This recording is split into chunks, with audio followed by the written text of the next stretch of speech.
The gift of faith. A favorite childhood memory of mine occurred at one of our many family get-togethers. This particular get-together took place at my Aunt Margie's and Uncle Jill's house. They had a very small, modest home, but it didn't limit the number of people they entertained. People sat in the living room, downstairs, in the basement, in the garage, and outside in the backyard, which was butted up against a hill.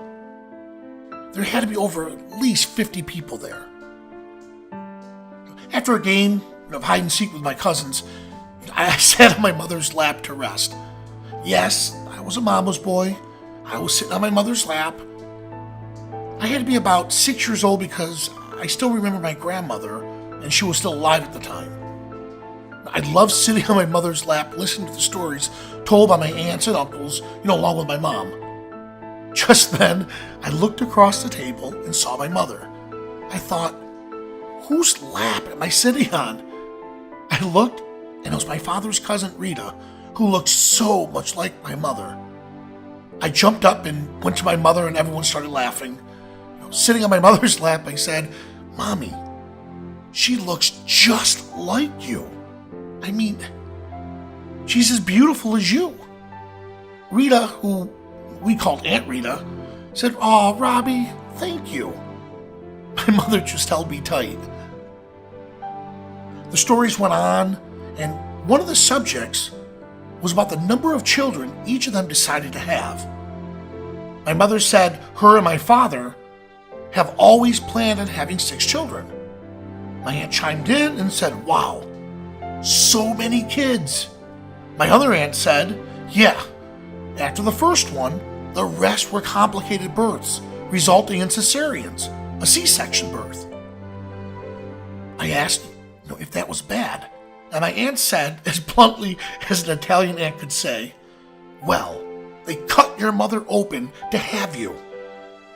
The conversation started to scare me. Then someone asked her, how does she deal with a miscarriage after my brother Tommy's birth? I asked, what's a miscarriage? After they explained it, I sat in noticeable silence.